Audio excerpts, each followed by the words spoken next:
Hi, I'm Jimmy with another Movie Clips Instant Trailer Review. Today we are reviewing The Lords of Salem, the new Rob Zombie movie.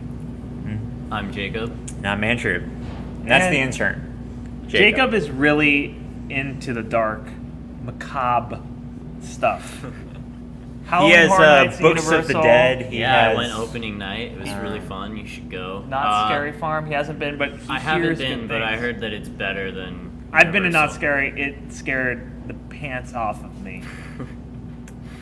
I still can't find those pants. Yeah. What's your favorite horror movie? I don't know. I really like the Paranormal Activities, but the new one that's coming out, I don't know. Well, you're in for a treat because Lords of Salem is produced by the same people that brought you Paranormal Activity. Such a precious generation. First impressions, this trailer, pretty artsy. It was. It's like the Tree of Life of horror movies. I think is. I enjoyed it until they started talking. Well, let's play it. Let's dive right into it. Let's go right into it.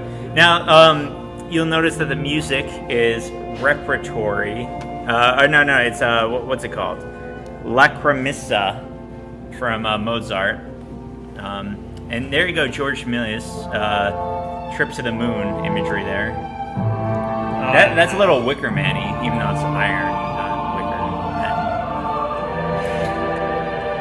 I have to say, I think it's kind of amazing that they're using this song just because it's so overplayed, and you really have to use it very sparingly nowadays. It's funny how we saw with the Die Hard trailer, like, you use really classical music, you can make anything look great.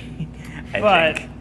But this does look interesting in its to me. defense, it's not the same kind of feeling at all that Die Hard is. No, that was a fun trailer. using this, I think using really recognizable classical music is a very ballsy move.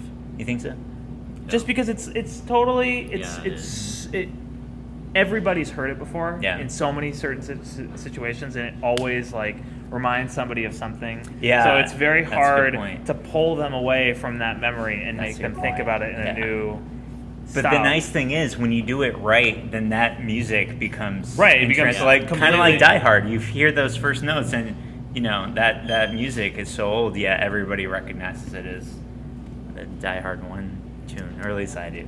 Very narrow-minded feel. Yeah. All right. Yeah. So we have a little bit of the Man in the Iron Mask going on here. Yeah. What do you guys think of Rob Zombie in general? I mean, what's the consensus? I think his movies have been pretty good. I don't know. Yeah. They're all right. I don't really like them that much.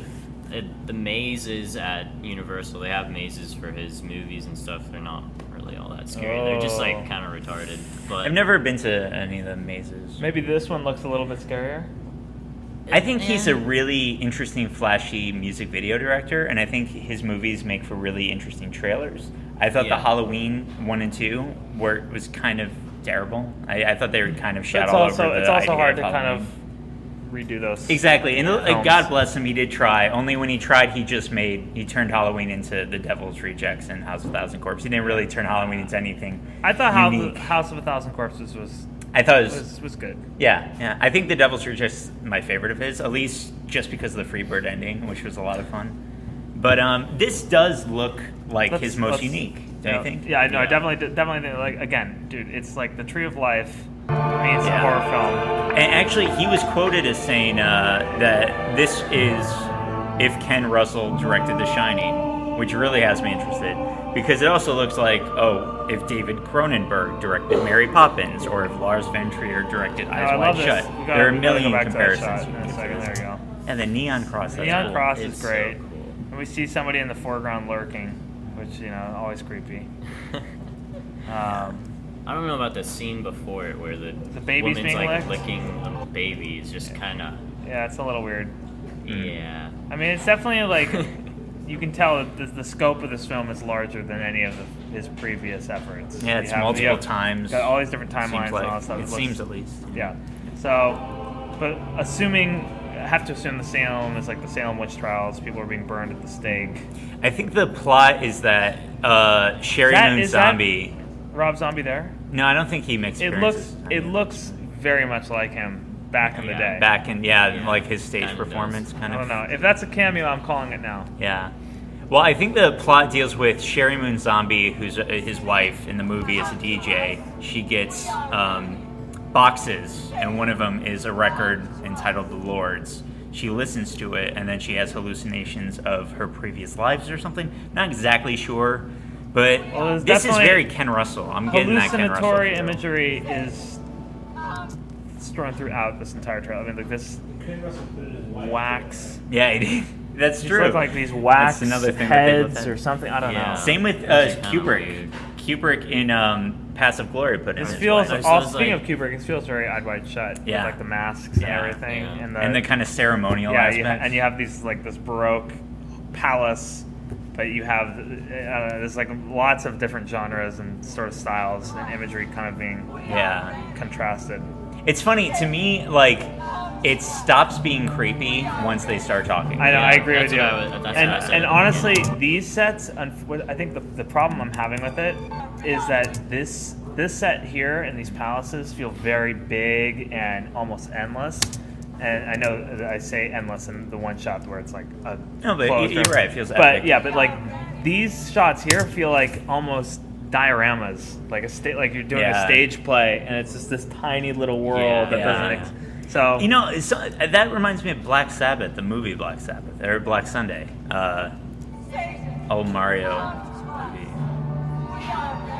He kind of did that a lot from exteriors to interiors. That's such a music video shot. Shot is, Sheri Moon riding a goat. This shot is such a music video shot. I mean, it's unbelievable. The neon flames in the background. It's like, and she's actually in a bathroom. It's urinals here. Oh, wow. I didn't catch that. I didn't catch that. Until just now. That's quite funny. See, it's imagery like that makes me appreciate his at least visual sense in a music video or a trailer. It's just like Rob Zombie's Wes Anderson homage here. Stanley Kubrick homage. I'm not sure if I'm entirely down with his. This shot, I Sheri just Moon, don't even know what's going on here. I don't think that's even creepy. Like it just looks so fake that it's like. Yeah, it's pretty laughable. Yeah, I'm not sure. I was just laughing when I saw it. Maybe that's actually part of the intent. You know, it's supposed to be kind of macabre and eerie. But we have the crosses again. Yeah. So again, it's like, you know, you have this Baroque palace with this neon newness. I think the imagery that he's kind of very Argento, the neon lights and everything. Anyway, and then this is the most interesting shot. Yeah, this is definitely the most interesting shot here. This is like the trailer. Well, I don't even know what to say.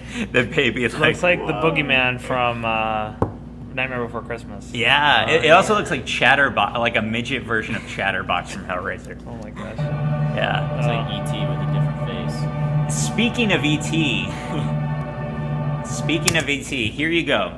I'm not sure of who the woman is in the middle, but on the left we have what's her name? Patricia Quinn, who you might remember as Magenta from Rocky Horror Picture Show.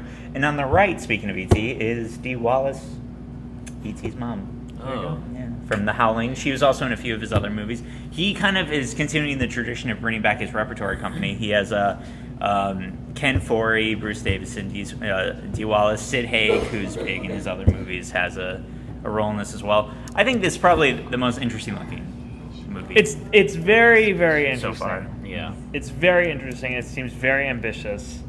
Almost too ambitious. It would be very interesting to see if they can actually pull this one off the way that it... I'd go for too ambitious over a remake of John Carpenter's Halloween any day, though. Yeah, that's true. I'm sure most people will.